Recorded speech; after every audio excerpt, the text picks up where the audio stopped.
Good morning, good afternoon, good evening, wherever you are.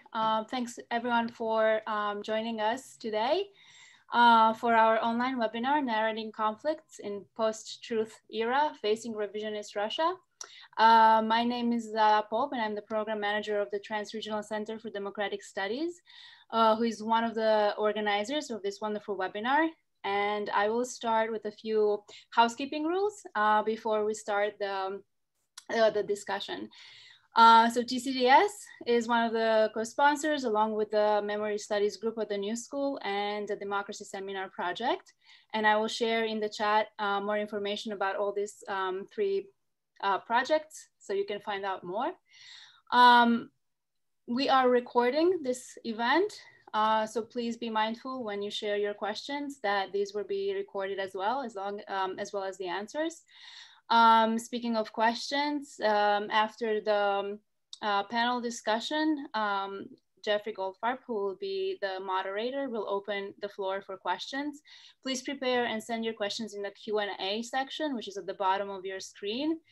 You can send questions anonymously, or you can send them under your name.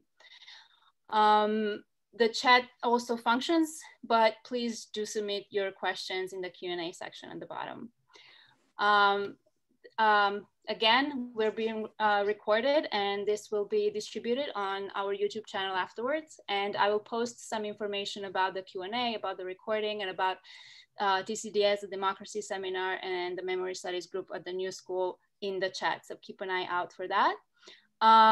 This is the housekeeping part, and now I will turn the virtual mic to Jeffrey Goldfarb, the moderator, who will introduce the panelists for today. Thank you again for joining us. Hi, everyone. My name is Jeff Goldfarb. As Lala indicated, I'm the chair of the Democracy Seminar, and I'm very, very happy to welcome Malkhaz Toria and Mykola Balaban to the discussion today. This is one of many webinars we're having on the problems of democracy in the face of the rising authoritarianism around the world. And I think quite obviously one of the major problems that we're all facing, both in Georgia and Ukraine, but also in the United States and many other places, is actually the issue of post-truth and its relationship to various types of threats to democracy and, in their case, to public safety. Mykola Balaban is joining us from Ukraine. He's a PhD candidate there at the Ukrainian Catholic University in Lviv. Malkhaz Toria is an associate professor of history and head of Memory Studies Center in the Caucasus at Ilya State University, Tbilisi, Georgia, and he is also a PhD candidate in sociology at the New School. They met while being visiting fellows at the New School, indeed at TCDS, as Global Dialogue Fellows in 2016. Elzbieta and I are professors at the New School and participants in TCDS. She is the director of the Transregional Center of Democratic Studies, and she'll be joining us in the discussion. As fellows, Mykola and Malkhaz started to discuss the issues that we're addressing in the webinar today. I will leave it to them to explain this more fully, how their discussion opened, and then they will describe the opening of this discussion between the two of them, and then how this led to the research that we're discussing today. So without further ado, I have a great pleasure to welcome the two of them. We actually didn't decide who was going to speak first, but I leave it to the two of you to decide. And as far as I'm concerned, you can sing a duet. Okay, thank you. Maybe if I may, I could start it. because I would like to mention that this sort of like a storyline before we move to this actual issue of post-truth, but in terms of historical truth. This is our main focus. As you mentioned, we were a global dialogue fellow at TCDS, and we worked in tandem with local students and professors, between you and other faculty, LGBT and others. And our dialogue started that time, and this was really kind of, we already had our background, like coming from Ukraine and Georgia, and having in mind in the complicated history with Russia, and it concerns also with the representation of history. After we reconvened in alumni meeting of Global Dialogue Fellows, then we were offered to kind of continue our research, and this was again the format of dialogue. And of course, we sort of naturally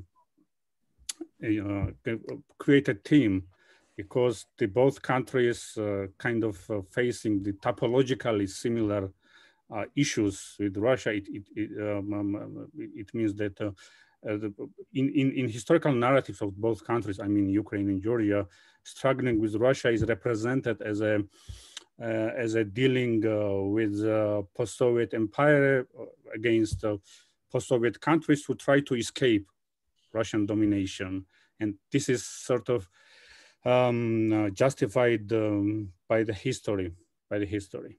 So if Mykola would like to add something, or we can kind of move on the essential issues of our today. I think it'd be good to get Mykola's side, view of this.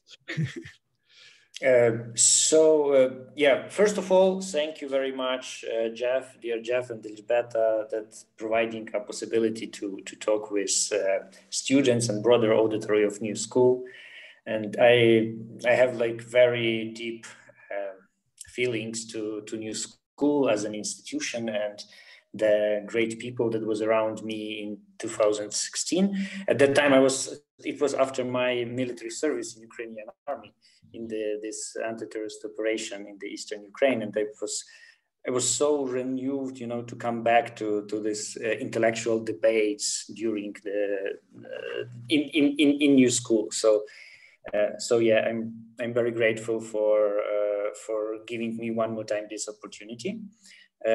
Considering the idea, I agree absolutely with Malkhaz. It started in our deep conversations around the library, and in some cafeterias about from my perspective, for me this topic is interesting not so much on as a historian because I'm historian, but the topic is more interesting from the perspective of today, what we have this reality, how state and power could play with this historical narration, and how in different it depends on different political situation.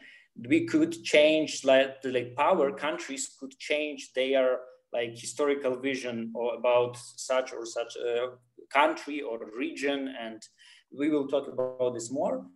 So my story, we start to think about that with Malkhaz at the New School, and after that, when there was a possibility, to apply for a common project, we decide to push this idea, because I think typologically, case of Ukraine and Georgia is very, very similar from the perspective of narration. Not only, the post-Soviet, post-totalitarian and these countries of new democracy and other stuff, but also from the perspective of narration and finding new historical identity, and how this big brother is pushing on or working with his vision of historical identity for Georgia and Ukraine. So something like that. So is there a common story that's enforced by the power of Russia that you faced, you know, both in Georgia and in Ukraine? Does it present? Does does Putin's narrative look the same in both places, or are there significant differences? I can start a little bit, and maybe Malkhaz. Go on. So first of all, it's very similar when we're talking about the conflict. So let's take the 2008 in Georgia and 2014 in Ukraine. It was like very similar situation when we have in Ukraine and in Georgia both this separatist movement in eastern Ukraine in the part of Donbas region, and in Georgia, Ossetia and South Ossetia and Abkhazia. So we have from their perspective this hard history. So we have the separatist movement that was powerfully endorsed by Russia as a state and Russian politics. So this is very similar. Also, when we talk about the next steps, how military, how the ammunition was provided to the separatist region is one step. The second step, even directly involvement of Russian military to help this secessionist region, to separate from this legitimate UN borders of Ukraine or Georgia. So from the perspective of this hard history, it's very, very similar. Definitely there is some dissimilarities in case of Ukrainian and Georgia, and I think Malkhaz can start with this what is special history, what is not similar to in Georgia to Ukraine, and I could add it. Please, Malkhaz. So Malkhaz, you agree that there are similarities, but there are also differences. So why don't you explain? Yeah, I agree with him because this is the essence of comparative studies, because there might be many similarities as well as some kind of differences, because it's that's why I was thinking to put it more conceptual way, if I may, how we framed our research problem. It's not about just representation of the history. It's about dealing with history or manipulating by history, or instrumentalizing with history in post-truth. This is a key kind of view element of our work, because the politics of memory not started today. It started at least when nationalism appeared in nation state, and we can talk, of course, politics of memory when generally writing and history as such emerged, from Babylon or I don't know, Sumer or Egypt. But in our context, we should put it in a post-truth context. Well, what I mean, it's when we live in sort of time when there is a unprecedented assault on factual history, and some authors might blame that the postmodern kind of context are responsible because there is no fixed, the truth. There is no, like Derrida said, that we don't have this God or the dominant ideology, and especially in our time of this post-colonial or new critical global kind of theory, when there is going systematic critique of Western representation of truth or history, and that opens new tensions of ideas, of the different perspectives. And that's also opened windows for other sort of political players, like Putin, for instance, who can kind of project its own truth. And I would like to refer here the idea of Russian world. You know, Russian world has its ambition of holding alternative truth. So clearly, we are not dealing with the end of history, as Fukuyama said. We live in beyond this framework that we have the deep crisis of in West itself, this Brexit, all these things. And on the other hand, we have the Russia, like a Byzantine style, vertical kind of political regime, which sort of presents itself as a civilization, like with own mentality, values, and history also. And as Hannah Arendt said, and Marcy Short using this sort of conceptual kind of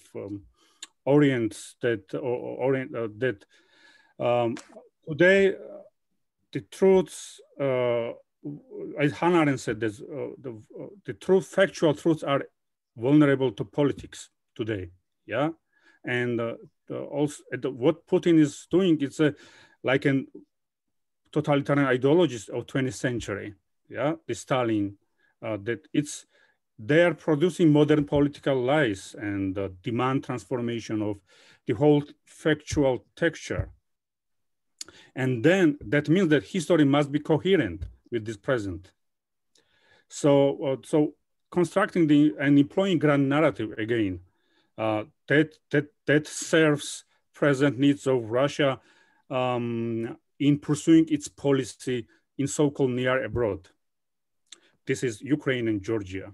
You know, elsewhere, Putin always mentioned that when Soviet Union dissolved, 25 million of Russian-speaking people or ethnic Russians just, you know, woke up in different countries. So the Russia must protect them, and this is just one phase of, as many intellectuals may say, this is one direction of attempts of reaffirming old empire. And Putin considers Ukraine and Georgia as a backyard of its empire, and it wants to regain its influence there. And the history is used very much in this process.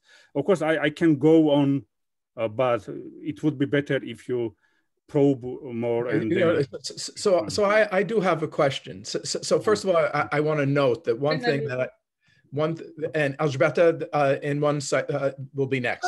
Go ahead. Yeah. Mm-hmm. When reading your paper, I was struck by the comparison that you made, if I understood it correctly, between the grand narratives of the 20th century and Putin's grand narrative.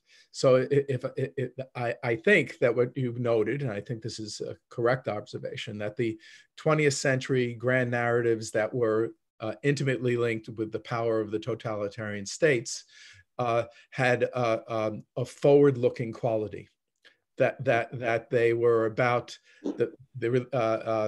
knowing the relationship between the past, present, and the future was going to be different.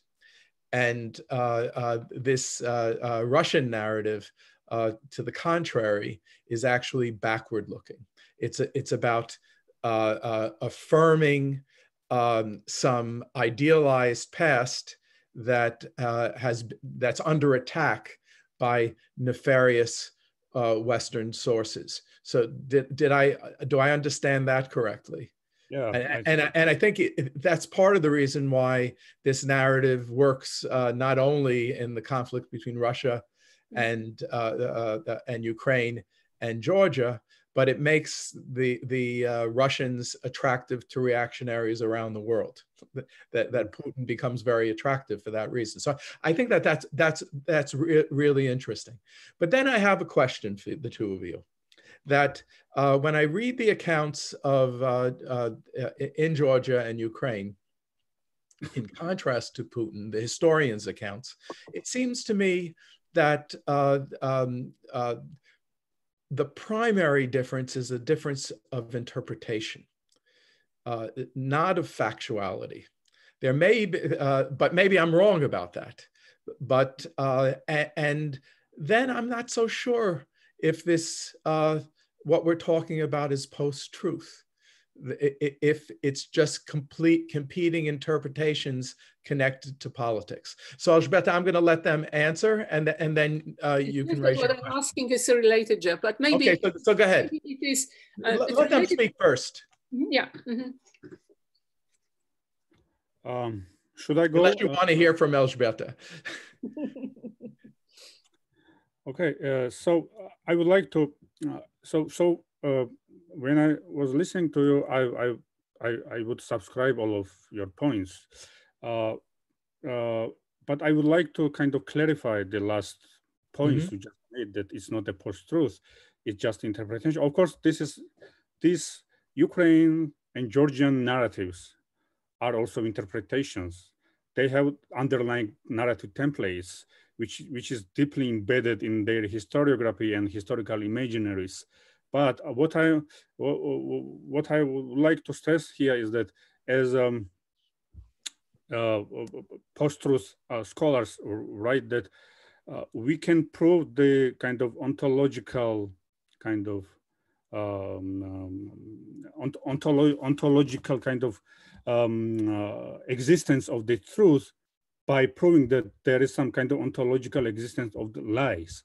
So what I'm trying to say, that we are trying to say that it's not just an interpretation, it's a deliberate kind of misrepresentation, deliberate disinformation of public, because we have these troll factories, fake news kind of propaganda machines, which is mainly focuses on, for instance, like US or West or something, Russia Today, for instance. Yeah, we have this international Russian TV, but this same mechanism works about the past also. They are also intervening into the past in order to disinform present public, not only in Russia, but also the so-called near abroad.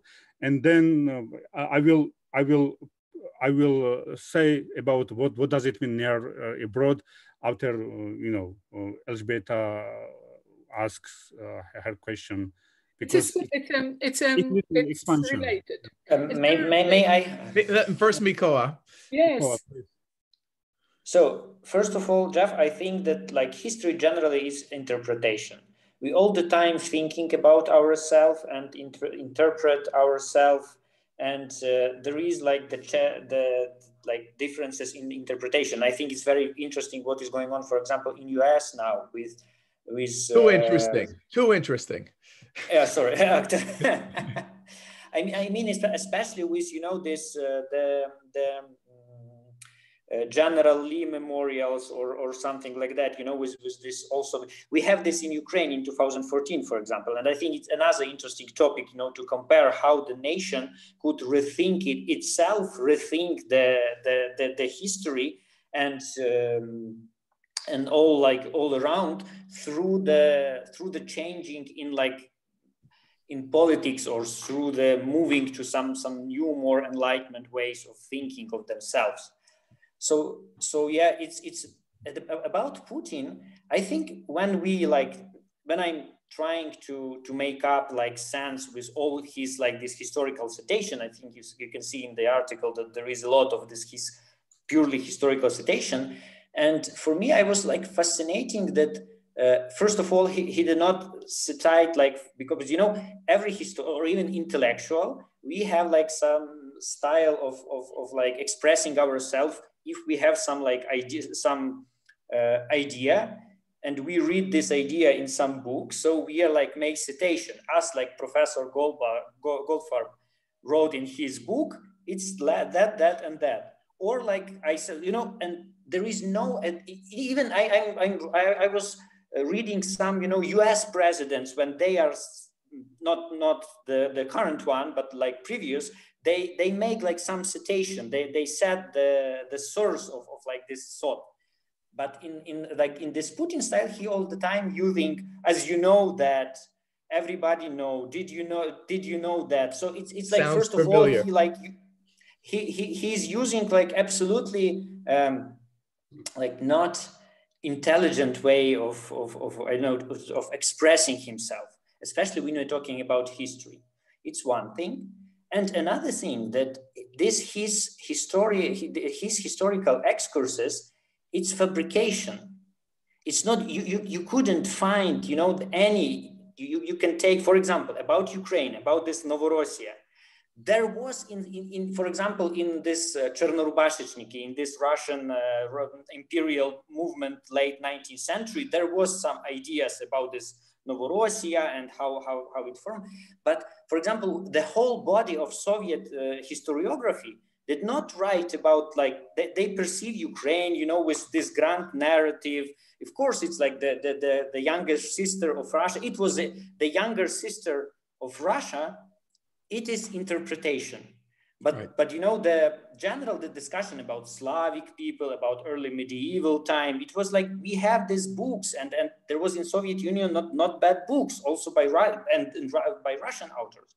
So it's like very like, I don't know, the fabrication, this narrative that he tried to make, it's like it's fabrication from like different parts. It's like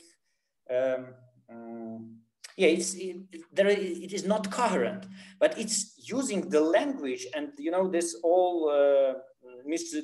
Russian president, like this, his manner of talking, it's like the pure true in the last instantion or something like that. So he presents it like that, with even like without like any trouble himself, to cite on his source. That's why it's fascinating for me. So thank you. Elżbieta. So I'm not sure whether now what I'm going to say adds or doesn't, but I like to start from with the very beginning, that I know that it's a word that travels around, and that we all think about post-truth. I wonder about it. I think that what you guys are talking about and what we are interested in actually is something else. At least what I'm interested in, and you are coming from Ukraine and from Georgia, and I'm talking really about those parts of the world which lived in lie for a long time, various kinds of lies. That we are really talking. So what interests me is what is happening to democracies which lived in the post-lie society and post-lie period. That doesn't mean that we don't have lie right now, but this was a society which was conditioned. Those were societies which are conditioned to, and some of that stuff you were already talking about. There is a very interesting connections or disconnections rather between Georgia and Ukraine. Georgia is a place of Stalin. Georgia still has a museum of Stalin. Georgia yet when we are talking about one of the biggest lies, long protected, which was revealed by Khrushchev on the 20th Congress of the Soviet Communist Party in 1956, in his secret speech, the biggest lie, which had to do with people being disappearing, with people being executed. Well, he mostly talked about the comrades. He was mostly interested in how many and who out of the communist elite, and that was really an elite. Most of the people who were elected in the 17th Congress had disappeared. But also there is something which has very close connection to Ukraine, which is the whole problem of Holodomor, right? How was it even possible that the world did not know that millions of people had been had died in the force. I mean, how was possible to organize that lie and to even and to make people who are trying to squeeze the truth to the rest of the world disappear, right? Like the famous journalist who was writing about it from Guardian. So I'm just talking about it because it seemed to me that the problems that you are discussing, and tell me whether I'm wrong. I might be wrong because I didn't really look carefully at your paper. I could not. And whether the problems you are discussing are not the problems of the societies which are dealing with the challenges of democracy. Now we are, of course, in the same situation, but emerged out of the situation of the societies which lived in the midst of organized lie, and how to deal with it now. Now that's a larger problem, and it is not necessarily something that we in the United States think about. Yet we do have our own, the parts of our history which were silenced. And we are thinking about the history of American slavery and blacks and much more than that. Those are silenced. I'm done. So the question is, how is it possible to have democracy in the post-lie society which draws out of it and kind of feeds itself on that? That's it.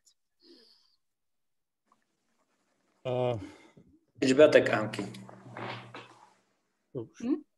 would you like to... you first, please. Okay. So this is kind of your questions gives us another opportunity to bring some key arguments we try to defend in our article. It's about democracy, of course, and history, interrelationship between democracy and representation of the history. So you, Elżbieta, you just said that, yeah, we came out of midst of this totalitarian societies. We are post-totalitarian societies, like I mean, Ukraine and Georgia.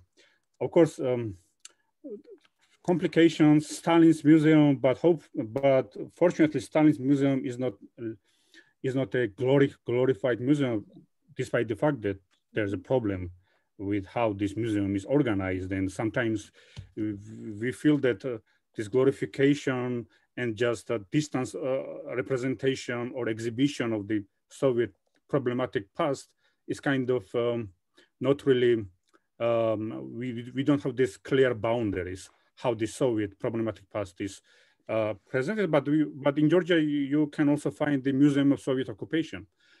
But on the contrary, Russia, we cannot say that it's a post-totalitarian, it's post-Soviet, but not post-totalitarian, clearly, because after 2007, especially, Putin kind of accumulated whole power, like a killing of free media, public space, you know, and we see these stories about Navalny and this just, you know, just killing opponents, yeah. So and going back to our article, we took one of the interesting ideas from Timothy Snyder. We rely on somehow we refer to this idea. It's about politics of eternity in Russia. Mm-hmm. So that means that after this so-called politics of inevitability in Soviet time, when Soviets had the communist ideology, had this utopian understanding of the future, you know, this progressive progression of societies through some imagined ladder, which would bring whole world to the communists. But now in Russia, we have this, not we, but Russia has this cyclical story of victimhood. Like this, Russia permanently experiences this recurrence of eternal threat, you know, and this is used in order to kill democracy. How? Because Russia always invents the enemy because it does not want to reform or provide some social just policy, you know, to deal with the real problems, which is economic or social problems. But and this is also refers just narrative template of Russia as such, because as we can see in historiographical foundation of Putin's historical imagery, is that Russia is a kind of innocent kind of country which was attacked, and Russians just defeat these enemies like in Germany or Napoleonic France or everyone who attacks Russia. So but this is Putin's historical imaginary is something different. It's not just representation of narrative template. It is. And I will just wrapping up and summing up what I'm trying to say, that we intended to see how Putin produces deliberately historical lies about Ukraine and Georgia. And he provides some sort of quite substantial historical excursions and tours into Ukraine and Georgian past in order to justify Russian invasion, for instance, in Georgia in 2008. Yeah, and it uses some historical PR actions, like an TV. This is how this current media is used in order to deceive the audience, and this is his main argument is that to deprive Ukraine and Georgia of any claims of sovereignty or territorial integrity, and he says that Ukraine and Georgia is not a country.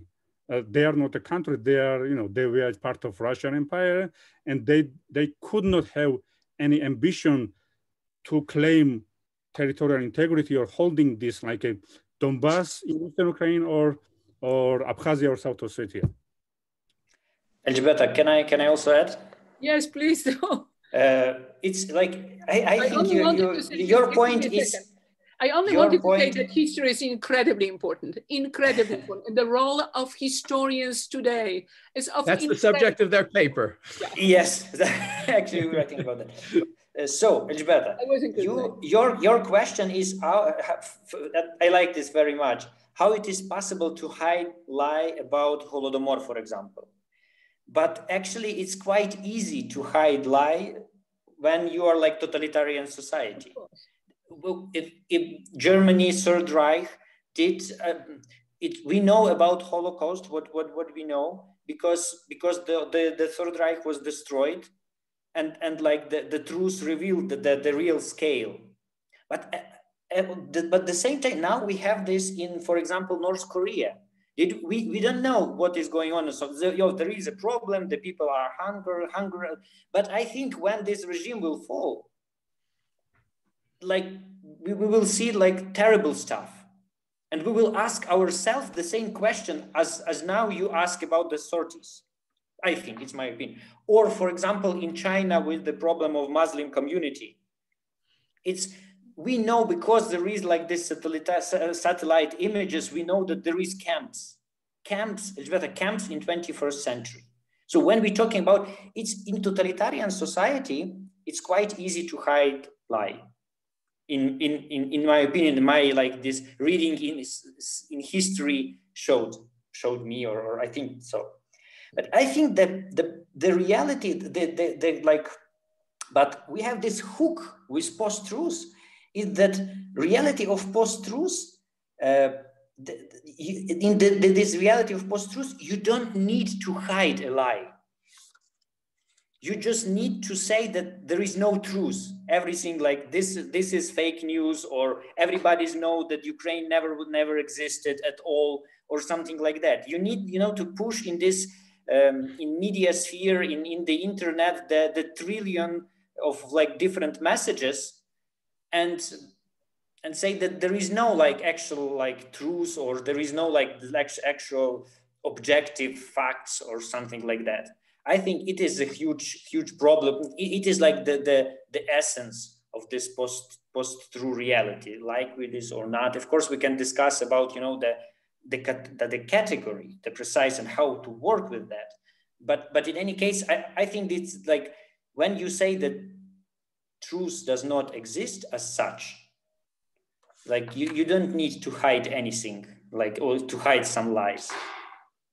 So I understand that your research topic is to actually examine history as a vocation in Georgia and Ukraine in face of this kind of persistent, though transformed, totalitarian challenge of telling history. And it would be interesting to hear more about that, how you understand historians are confronting that in the two countries. I think this is what your a major interest of the two of you, what brings the two of you together on this paper. So that was our main question, main right. kind of issue of inquiry, because we have some conceptual framework how to examine this local situation, historical imaginaries, and we understood that we would confront at least two main positions in Georgia regarding, for instance, Putin's historical lessons. We had this two segments of historians. I would call them one group of historians who are kind of more primordial, who have more primordial perspective about the past. They say they were more sensitive to hear Putin's remarks about history of Georgia, and their immediate response was quite furious. They were live on social media, on TV, and demanded from the government that we should respond to the Putin about this, about his lies. And they started to provide all sorts of sources that Putin is a liar because he's a bad historian. He would fail his exam in the history. Something like this sort of expressions appeared on the media, and they presented empirical kind of illustrations that Putin is actually wrong. Then I interviewed another segment of historians. They are more distant from the research subject. They work on politics of memory, or how history is used in conflicts, or how should we teach or study conflict-sensitive history. And so they are more open for more pluralistic kind of approaches. So they said that debating with Putin is nonsense, because he's not a historian. He's just politics, and he probably doesn't have an idea about what he's talking about. About the history of Abkhazia or South Ossetia within the Georgia, and he does not care about this fact. He just uses this history in order to just say that Abkhazia is an independent country. You never had Abkhazia as a part of Georgia, something like that. And this other part of historians, they said that the only way, so what is the historian's craft? If you refer Mark Bloch's understanding of historian's craft, and, it is to be honest, to follow clearly established academic or field criteria. It is especially difficult to decipher what is true or what is lie when this history is employed in unprecedented way now, especially now. But still, we have this scientific kind of methodology and criteria, and we should follow this. But on the other hand, they also said that maybe we should respond to Putin, but not historians should respond to, because he is politician, and politicians should do the same. They may contact or consult with historians, but it's not historians' kind of business to react to the Putin's all kind of historical excursions. Daniel Perez, our democracy seminar colleague from Brazil, takes this into account, and he asks the question, how, do historians take part in public life in Georgia and Ukraine? How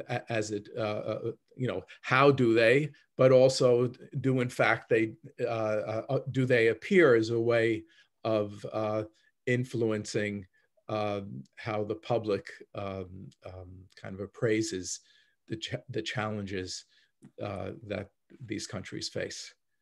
Mykola, maybe you should. Yeah, I can take this. So Daniel, thank you very much for a question. It's a very important question and interesting from that perspective. That also one of my, first of all, the situation with Ukrainian historians is like quite similar as Malkhaz with Georgian historians. The problem, there is like some differences, but they are really minor. So to Daniel, first question, I think it's global also in Ukraine, especially we see the I think downfall of this concept of public intellectual, like in general, that could like be the leader of popular minds and things. So it's not, Paris in 1960s. So it's like now we have like opposite situation. Actually, like this professional historical or really like intellectuals, not like historian plus, like sociologist plus, that interesting in more like broader context. And I'll say in the United States, even medical doctors. Yes, you see, so it's like it is a crisis. It's like we have all around the globe. We can like said like that like the problem of this downfall of like intellectuals, public intellectuals as the leaders of popular thoughts. And it's the very similar situation in Ukraine. So it's better, because we have like this. The celebrities became, much more important. So what you like in Instagram, celebrity could like post a picture with endorsement to such some idea, and like huge amount of people will like repost and go with this idea, but they didn't. But some like influential intellectual who write in the main page of like something similar to New York Times, like Ukrainska Pravda, there is Ukrainian Truth called the web resource, but it will be not the same, it was the scale will be like absolutely small. So it's like general, we see this shift that public intellectuals in general and historians, they didn't have, and Ukrainian historians are mentioned about that like specifically, that they didn't take a lead in historical debate, in debates about history in society. Right. But I think it's in Ukrainian case. So I want to clarify. Yeah. This is this is an observation you're making that historians presented to you as you were studying them. So this is the historian's account of their powerlessness. So it's a finding of your research, which is important. Okay, so go ahead. And yeah, I think it basically I think my comments about I have the criticism or our, for example, Ukrainian this liberal historians or like general historians as at the group. Because I think there have to be solidarity. If Putin writes something about the history, the historians, Russian historians, the US historians, that like, for example, concerning the Ukraine in like early medieval time and like some it doesn't matter, from the borders. That just historians have to write like protests that we are like professional historians. So you don't give the field to because they okay, it's like politics. Why the politics have to talk with politics? Putin know nothing, and that's all. It's like ultra montagnard. It's like we go to the mountains and we will see everyone like small people there. So it's have to be solidarity inside the community of professionals only in this, for example, in Ukraine, and the response should be like immediate. It's not about, because how it worked in Ukraine. Putin said something about Ukrainian history. After that, the journalists go to historian and ask him his opinion. What do you think about ABCD?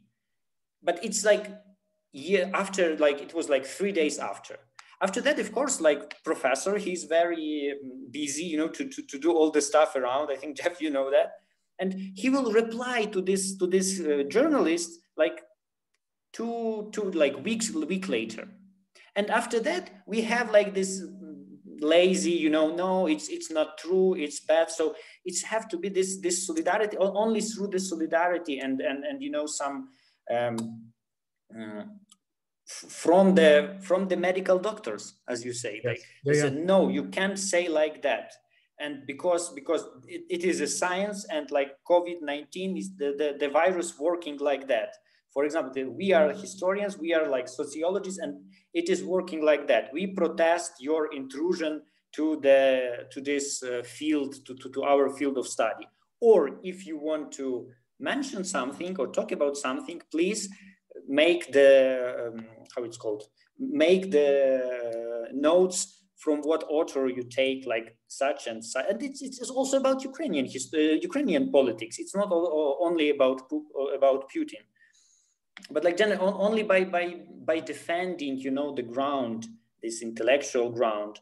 I think the history as science, if we can put it like that, or like as a coherent way of researching something, could withstand in public space against this intrusion from the politicians or manipulators from any side. So that's extremely interesting. So there's a sense in which, with my tongue in my cheek, I'll say you're calling for the historians of the world to unite. Except there are historians who are as historians. Yes, right. Think about Jan Gross's big revelations in Poland. Right. I was talking about democracy after lie, right? So here we have democracy. We can talk about things based on research done, and suddenly you have a bunch of historians who come up and they say it's methodologically imperfect.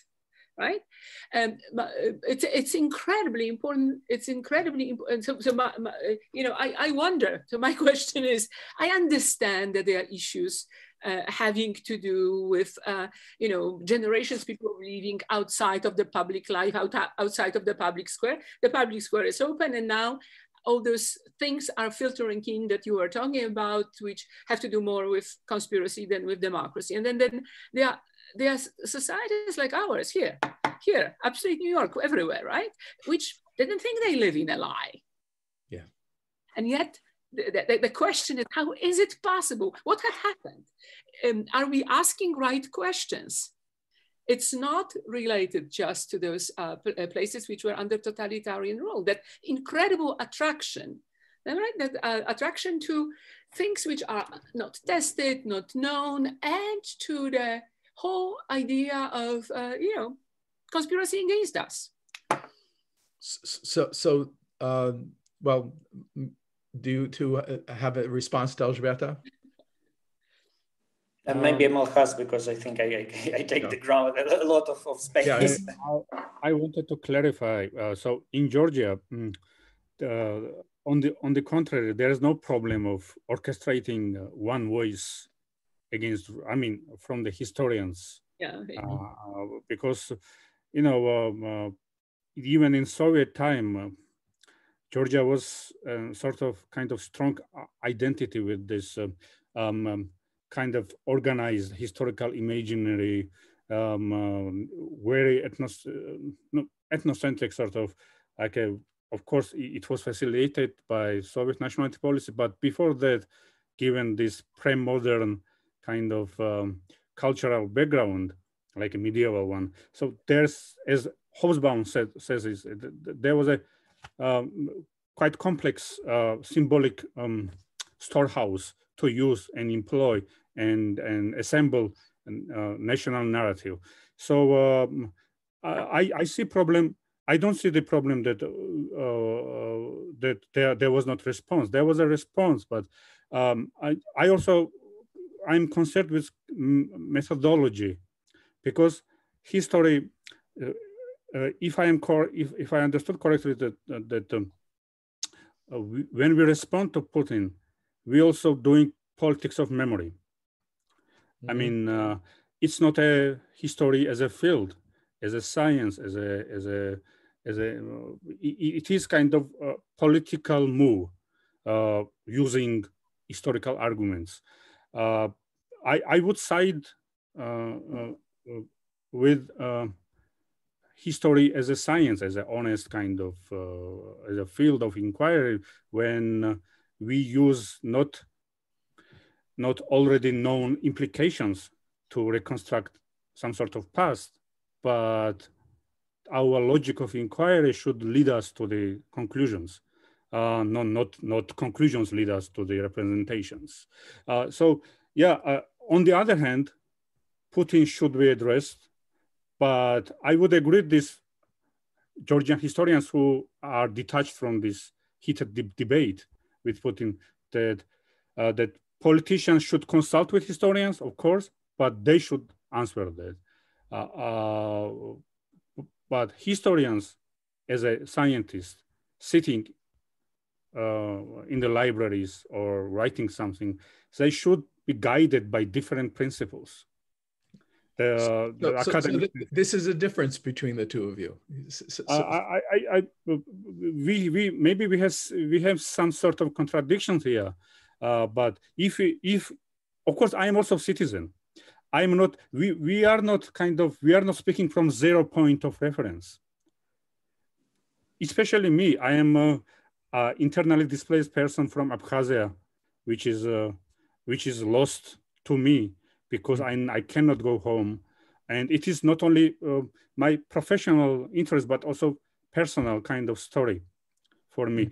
But this kind of helped me to navigate between the observation points of insider or outsider. You know, that would enrich my my representation of the past, not confine me, because this sort of experience could be obstacle to doing scientifically objective kind of research. So I am also very sensitive. I am, as a citizen, against Putin's, these outrageous lies. But as an historian, I cannot follow these political goals. I have other principles. At least I will try to do so. Look, I think that you do have two nuanced, mutually respectful, different positions. I think that both positions are noble and have there are sound grounds to hold each of them. And probably the way to proceed is for those who hear the music of science to follow the music of science, and those who are concerned about public life and the responsibilities of the scientist to public life should follow that tune. The good society is the society in which historians, sociologists, doctors follow both paths for an ethical life and a responsible life. That said, Daniel actually has a follow-up question, which I think is extraordinarily important. And it has to do with the what I call the bifurcation of the public sphere. The idea that, yes, Malkhaz and Mykola are each doing their thing in a public sphere that is respectful of truth and both careful to represent facts even when they're inconvenient for one's interpretation, and so forth. And then there's the world of make-believe.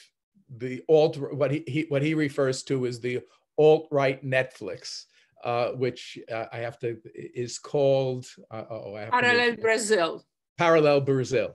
So there's Parallel Brazil, and I suppose especially on the borders of consciousness and also geography in Georgia and Ukraine, this issue of parallel Ukraine's, Russia's, parallel Georgia's become very important. And then our great challenge is, how do we break through to the, how do we disintegrate the bifurcation? How do we make it so that kind of ultra-nationalists actually face up to the inconvenient facts, the inconvenient truth that we hold so dear to be fundamental to democratic life. So I'll pose that as Daniel's question to you. How does that, and I think this question of parallel Brazils, parallel Americas, parallel, except, all these is a challenge we all face. What role do you think historians, or you as observers of historians, have to play? I'm going to anticipate a question I'm going to ask later. I think that Mykola, as a witness to this sort of thing, in an article he wrote, published in Public Seminar, I think suggests some ways to do this. But first, Daniel's question. Mykola, would you like to address? Okay. So this parallel kind of, you can feel this also quite really evident to see this parallel and word or segments within the Georgian society. There's, if I understood it correctly, when you might have this sort of honest or kind of healthy approach to the past, but then there are some kind of right-wing kind of groups who project more ethnocentric kind of narrative in order to justify uniqueness of our nation or old history, antiquity, and eventually this ambition claims for the present kind of place of Georgian. And Georgia belongs to this society, and I suspect Ukraine also, which are deeply charged with this history. I mean, and it should deal with the also Soviet kind of ethnocentric, paradoxical, but still, Soviet had this nationality policy, which promoted the not nation state, but the sense of nationhood. So that means that all Soviet republics had their own kind of administrative borders. That meant also symbolic boundaries and local institutions, local historiography. So in some cases, the nations were invented. In Georgian or Armenian or other cases, this national identity were boosted, so-called. And history was one of the central kind of mechanisms of doing this. And now we are facing this sort of imperial Soviet legacy in current historical images. Many concepts of our about nation actually comes from Stalin's kind of cultural policy. He even was kind of drawing himself some textbook. He invited to his dacha Georgian famous historians and suggested that let's include this historical figure and omit this one, or silence these pages of history, and on the contrary, talk more about another kind of episodes of history. So what I'm trying to say that this sort of tradition is still kind of visible in Georgia. And now, fortunately, if I would like to describe what this public space looks like in Georgia, and this is very important, we have this primordial historical kind of representations or groups or circles, and they are also emerging new generation of historians who kind of challenge these old assumptions about nationhood. They are more inclusive against of exclusive historical ethnocentric narratives. So this is kind of ongoing kind of struggle of, dealing with the past. And this also includes how we present the relationship with Russia. But, here, just a last remark. Georgian national narrative generally revolves the idea of permanent struggle against foreign empires. So, and Russia fits really well in this template because we have this ongoing struggles with Russia. It is officially occupies this United Nations recognized Georgian territories with the military force, backs this de facto, the separatist governments, and this current geopolitical or even political situation kind of reinforces this narrative about foreign enemies. And this somehow detaches people or historians even from internal kind of reasons also of historical reasons, because this becomes main theme of Georgia's struggle.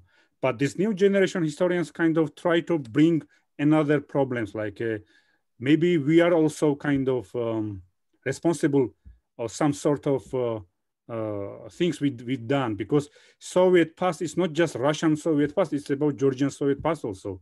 Like Soviet terror happened not only from Moscow, but of course Moscow was kind of main center, but they had collaborators or bystanders on the ground here. So they propose more complex representation of the past. Right. Yeah. That's exactly what I was asking. To what extent the situation now is a legacy of living in lie in the past and organized lie. And I'm not talking, I'm talking about also the one that was produced by the historians, right? And to what extent there is something else having to do with the fact how controlled and how separated in a strange way people were under the authoritarian, totalitarian regimes. So they weren't able to talk to each other. There is this amazing, I have this amazing quote from Nadine Gordimer. I'm working on South Africa now, so this is in my head. She was a Nobel Prize laureate, great essayist and writer, yes, public intellectual.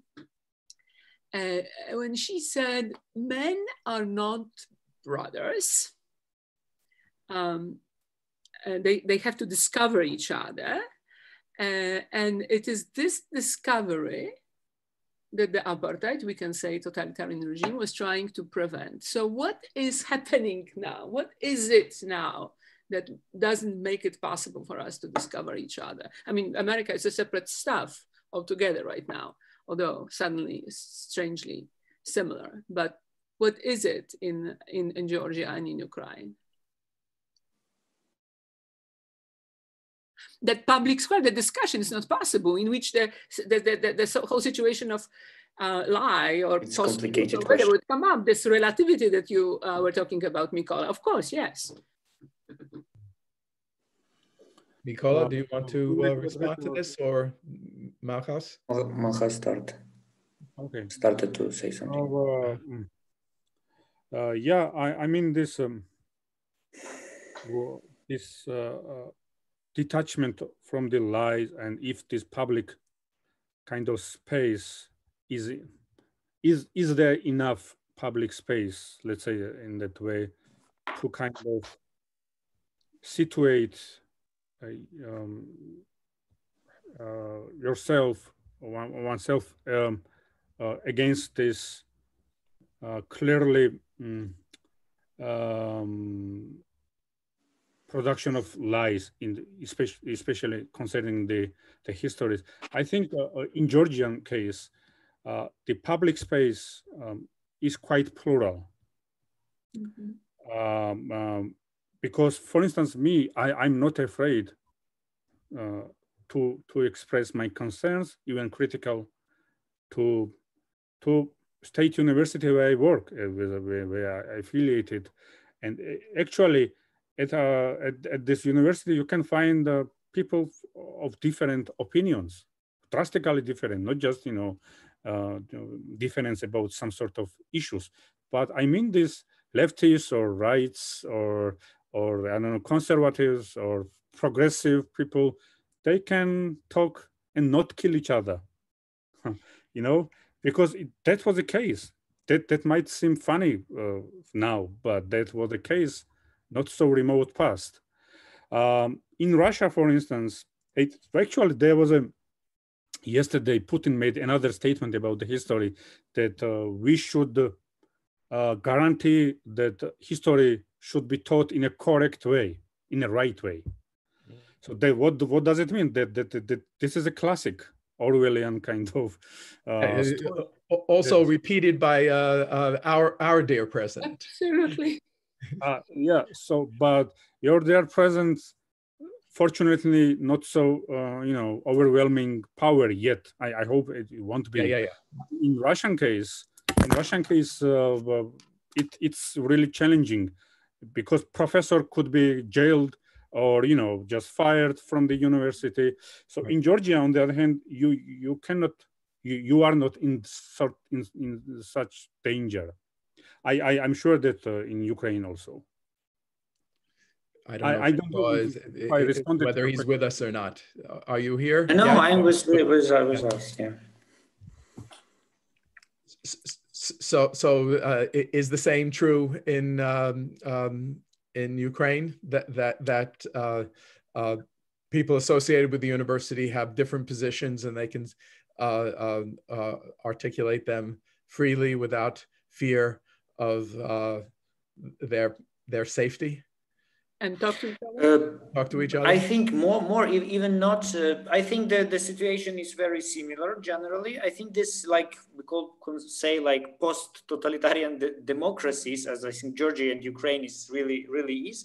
It's definitely that when you're talking about the university, there is like this plurality of thoughts, and even more than that. For example, we have this Academy of Science, which is very similar, for example, in Polish PAN, Polska Akademia now.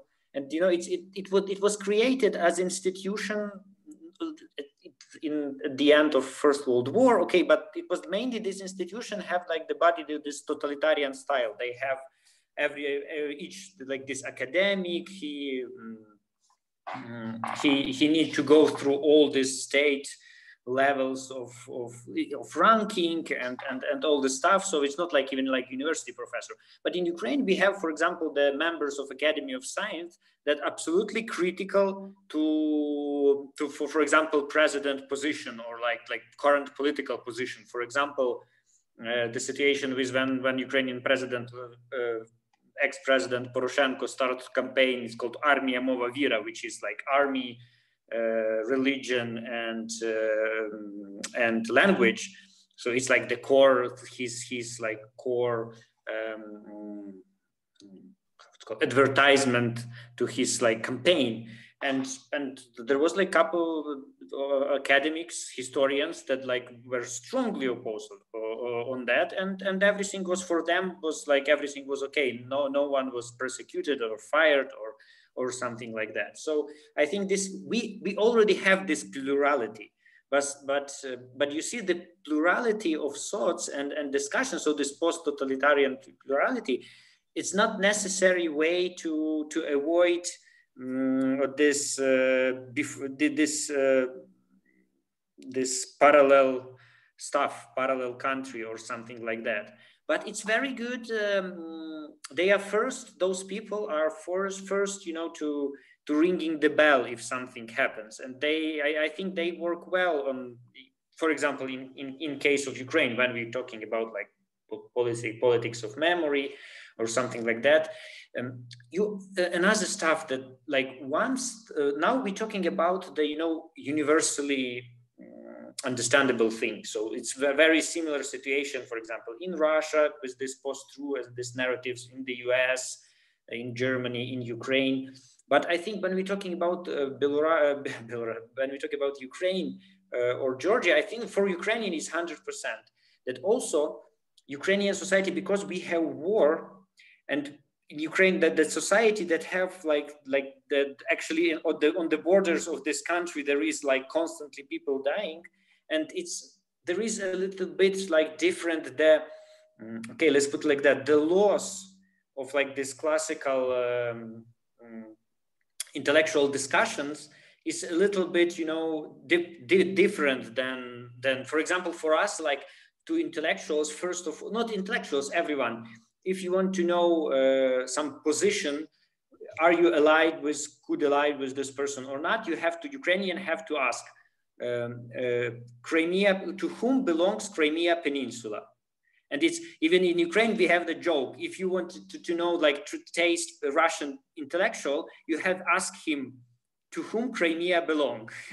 When he start, you know, when he start to like discuss or like start in like some historical debate or like national debate or sociological debate, it's mean that it's with him, it is the end of conversation with him, because he's like, it's mean that he is a Putinist. I think in Russian discourse, it's very similar question.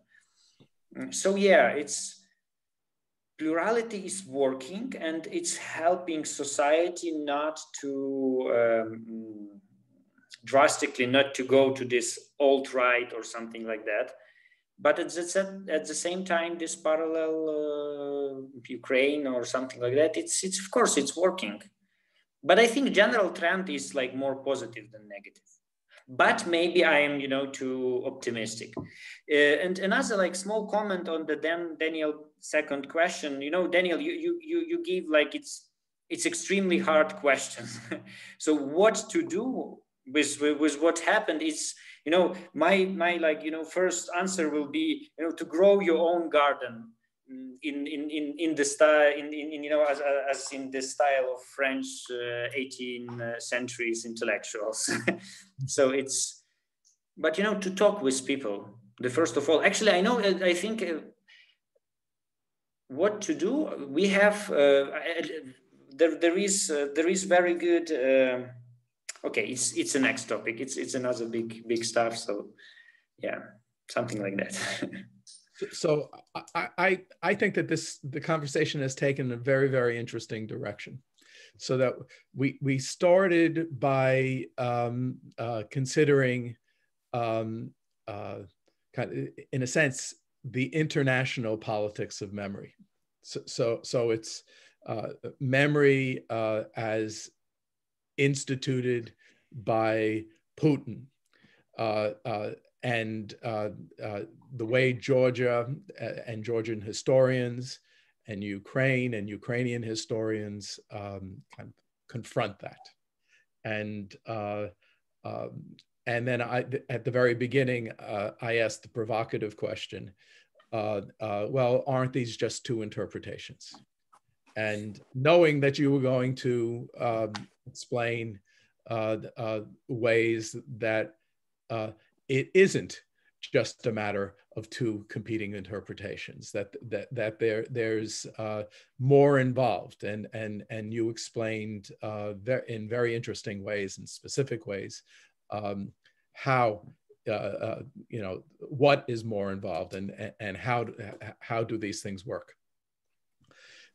Then slowly but surely, as is appropriate with good critical intellectuals, we started thinking not only against the, how do we consider the historian's vocation in opposition to a systemic lie, but how do we actually deal with our differences? Do we deal with our differences? Because historians and scholars in Ukraine, in Georgia, in the United States have many differences, and they need to be articulated. And the relationship between us and the greater community is actually a telling question. And so I think that, that indicates that this is a discussion well done. But I'd like to return to the initial concern, which is the central focus of your research, and as I understand it, of your ongoing dialogue. And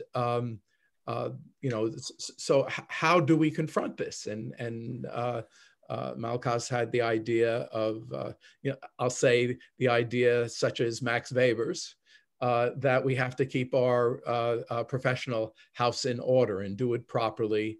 And Mykola didn't say no, but he said, as you're doing that, take on your responsibility to a broader public. Now, I want to return to Hannah Arendt on this, because when I asked the question about alternative interpretations, I didn't want to highlight, I didn't want to infer that I think there are alternative facts. And because there are things that happened and the things that didn't happen. Arendt said, we can have many, many different interpretations of the cause of World War I, but one thing that we can't say is that Belgium invaded Germany and not the other way around. There are limitations. And I have to say, okay, that's good. Though maybe not completely, because sometimes people will say it's the other way around. And I have to say that one of the most compelling accounts of how you can't say that was a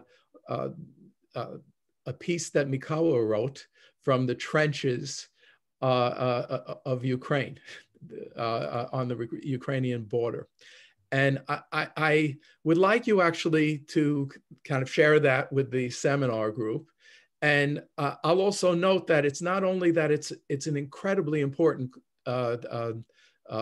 example of how facts actually can resist kind of wild, unethical interpretations. But it also points to the role that art has to play, artistry has to play, rhetoric has to play, performance, to use Elżbieta's bailiwick, has to play in kind of maintaining this. So I don't want to embarrass you, but I thought it was like, it's an incredible testimony of a witness about facing a lie, a systematic lie. So could you recall that? Maybe I played it up too much, but because it's a very simple. You already answered the question, yeah. No. But I don't have the testimony. I'd like him to share it with the group. Yeah, I mean, it's really great considerations, because this is a central issue. Not historians deal with, I mean, as scholars or researchers, but everyone doing social research or generally studying some kind of topic, doesn't matter present or the past. You mentioned Hannah Arendt's the Belgium kind of illustration, yeah? And also Marcy Shore also talks about that. Can we say that, is it correct comparing annexation of Crimea like with this Hitler's annexation of Sudet kind of part of, yeah. I mean, what is historical truth then? Is it valid comparison, or just, you know, making like it's just a poetry? But poetry also could be truth-telling, because poetry is not, poetry is just another form of expressing some kind of reality, yeah? But I don't want to go there. I just wanted to say that this is a question about validity of history as a field. So if we say that history is just an interpretation, and then, you know, why Putin's interpretation is wrong, or why our interpretation is right. But there is a kind of key component in history. There's the notion of empirical fact. Yes. Empirical fact that you cannot deny. You can interpret it, you can blame the actors or figures, but you can deny the empirical fact that, you know, you kind of invaded Georgia or annexed Crimea, and you can say that this is old Russian kind of, this is a place of old Russian glory. It's not a Ukraine or it's not a Georgia concerning Abkhazia, but this is empirical fact. And here I also would like to, and by the way, this conversation came when we were in 2016 at TCDS, at the Global Dialogue Fellow, that should we be like a completely neutral when we're talking about our region? I mean, and if I said that I'm completely neutral, it would be a lie. Of course. What about your Abkhazia? Yeah, it would be a lie. But what I can say is that I'm 100% sure that I will not do deliberately lying, like Putin does in his PR actions, because history is not just an empirical fact, it's about persuasion also. It's about morality. When you go to Holocaust Museum, Auschwitz, for instance, can you just see they are just a historical fact, empirical? It will bring whole array of feelings, or you know, tragedy or disaster and everything. And of course we can, so what I'm trying to say that historians also have feelings, but these feelings cannot be employed, you know, to obscure the past or to distort the past. This is my kind of. Mykola, are you willing to? Yes, I can. Actually, it's a very emotional piece, and it was quite, I don't know, for when I write it, it was both like for me how like treat, you know, and some like treaty and like struggle, something like that. But the main insight there is, I encourage to read everyone, but the main my like observation when I was in the Debaltsevo, which is like in this front line with this separate region in the Donetsk Oblast, and I was dispatched to some. I was with this my military unit, and sometimes we have like 3G internet, and we can see this YouTube. Actually, we have a lot of time. We have like good internet. I don't know why, but like 21st century. And I saw how like this post-truth works. For me, I saw the YouTube the YouTube interview of like French, some French or German, I think French TV channel. No, German TV channel. The big interview with President Putin, and I was inside of this conflict. So yeah, like, you know, in the eye of darkness, and the interview was like one day before or something, like the same day. And then this cabinet in the Kremlin, or I don't know where, there is those two interviewers. They was very how it's called, when you look at these people, you believe them or something. They asked Mr. Putin, what about the war in Ukraine? What happened there?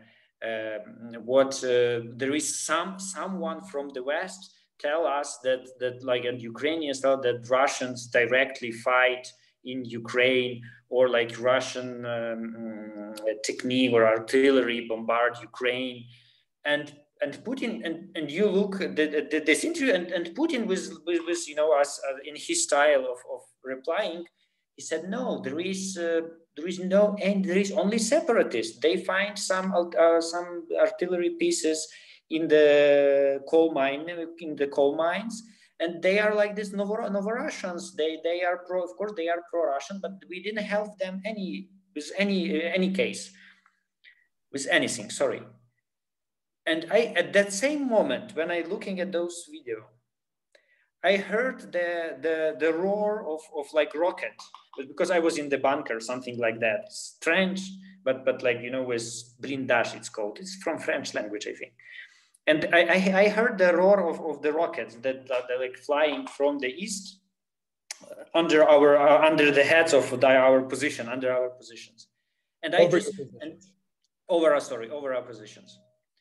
And when I like, it's mean okay, small another 3 minutes during my military, because I'm like historian and mostly like PhD student, and I'm mostly reader, not like soldier, but I have like, you know, this training, and in this training they told us how, you know, what type of rockets, to understand what type of rockets, the situation, by the sound of rockets, you can say, is it like go 2 kilometers over you, or it's go from the east or from the west? But okay, so I can like say something about this rocket when it's like flying. And I like take this my phone with this video, went from this blindage and look up, and saw the 3 or 6 like this high caliber rockets. It's like couple seconds. It's not like long way. And I saw them, and I know it's like 60 millimeters or something like that. It's this type of rocket and this caliber. It's impossible, you know, to find anywhere in the eastern Ukraine, because in Ukraine in Soviet time, the stations with this ammunition were all over like the central Ukraine and western Ukraine. Because as you know, when Third World War had happened, from Ukraine, that these military ammunitions will go to had to be used in the first wave of attack, you know, through Poland to France and the US. So there was nothing of this type of ammunition in this separatist region. And I saw this rocket, and it's, you know, it's this feeling when you like looking, it's like the same second, or no, it's a couple minutes. You just you was inside of this interview and thinking about those people, what they talking about, and then after a couple seconds, you like see these rockets, and it is for me, it's like essential for the post-truth. We have this like two realities, and yeah, for me too. For me too. I mean, I found it's such a compelling piece. And I think that what we'll do in the democracy seminar is that we'll repost it as a way of kind of underscoring the theme of our discussion today. And I think that the way this connects to history, you know, not just lived experience, is that of course historians have as an obligation to tell coherent, attractive stories, but they also have to have a fidelity to the evidence. And so this type of evidence exists not only as one sits in the trenches, but it exists in the archives as well. And to ignore this kind of evidence is to work against a just, enlightened, democratic way of life. Now, I thought that that's where we would end. Let me just say one word. Oh, okay. And I think Malkhaz will say that. I just wanted to respond. I'm going to give everyone a chance to make a final statement, and I won't. Just 1 second. There's a question from the audience that I'd like to pose, and then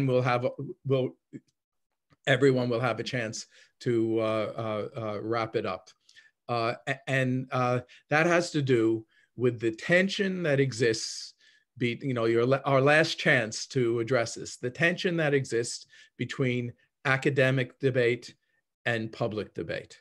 Mm-hmm. And the way that now, given the information technology, that it's possible that the public debate is immune to the academic debate, is not influenced by the academic debate, is not influenced by the research that your subjects are doing in history and that we're engaging in this discussion. So that's from Jacob, and it's posed, and then I'll ask Elżbieta to make her final remark. Related to that. And then Malkhaz and Mykola. So should I? Elżbieta, then Malkhaz, then. Yeah. Yeah. So let me just say something. It's actually related to that. I do think that that there is an obligation on the part of the historians to come up with the language that can enter the public sphere. It is an obligation for the historians to think about those ways of reaching the audience. Otherwise, we will be in that square of lie and not at the public square. And I think it is important. And what and I know that Malkhaz has this side of him which represents that capacity and the talent. I only wanted to, since the question was raised, I think by somebody who might know Miłosz in his native language, but I'm going to say it in English. So the question of Jakub, there is this thing, right? There is this poetic license, and Jeff was mentioning about it, right? We just absolutely have to open up to other ways of truthful but creative thinking that can reach the people. So here is Miłosz. You who wronged a simple man, mocking him with your laughter, do not feel safe. The poet remembers. The words are written down, the deed, the date.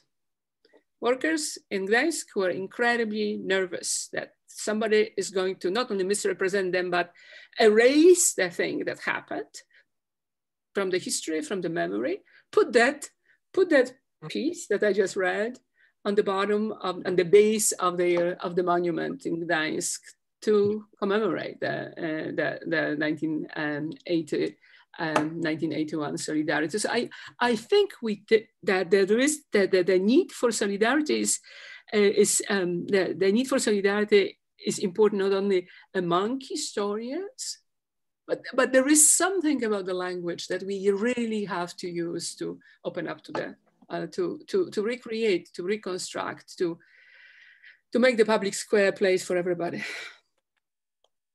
Malkhaz. Oh, thank you. I also wanted to respond to Lala's question here. It's about technology and Facebook and there's Twitter, right. These are also some connected to your right. question. Also, it's Absolutely.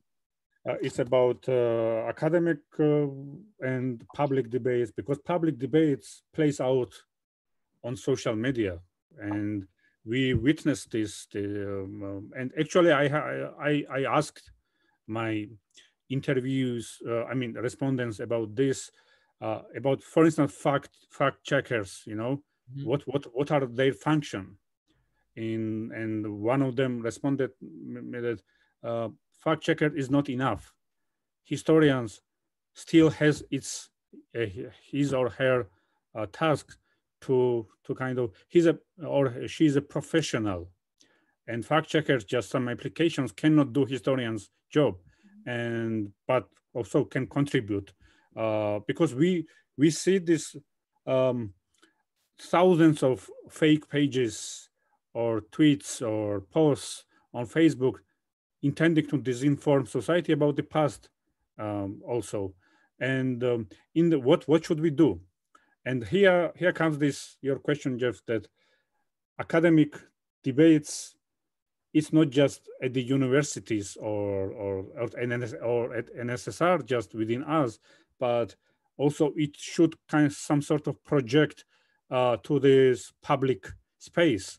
And here I arrived to Elżbieta's concern that we should invent some sort of language or understandings of solidarity, and the solidarity means not just, you know, uniting against Putin as such and doing the same job as Putin do, but we should unite it around some sort of more clear-cut kind of criteria or principles, which would kind of deconstruct the lies and truth as it is understood in scientific way.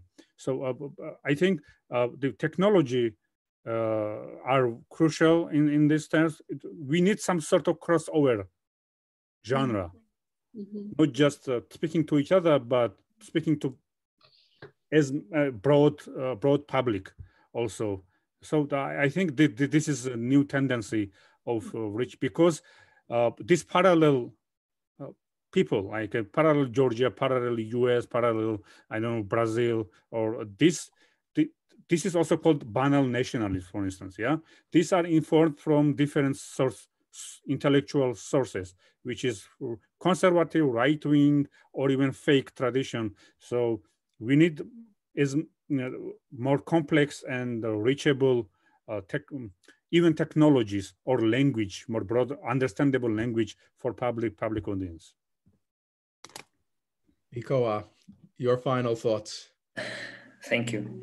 So I agree with both with Malkhaz and Elżbieta that like key issue for intellectuals, historians, sociologists, cultures, the members of like researching culture studies, is develop a language that like could introduce those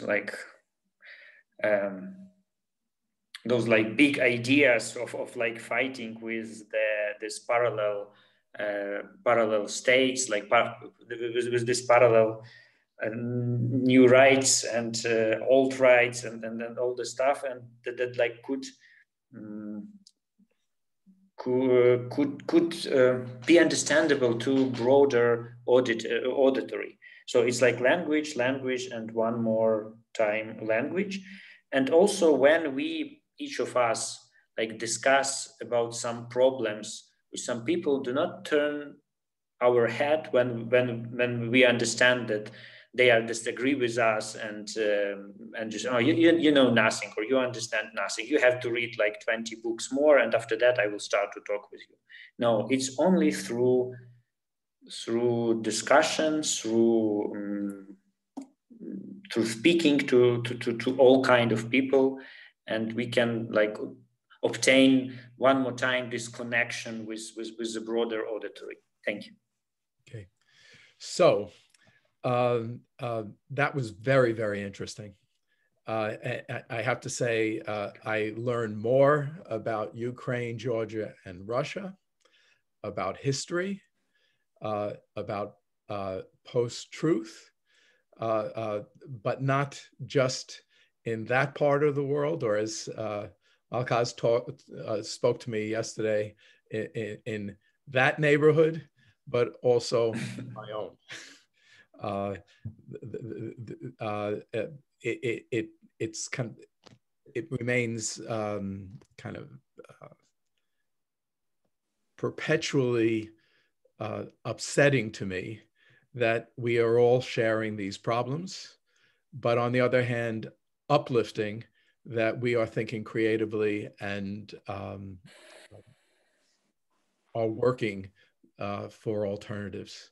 So colleagues, it was great to see you again. People in the audience, thank you for joining us.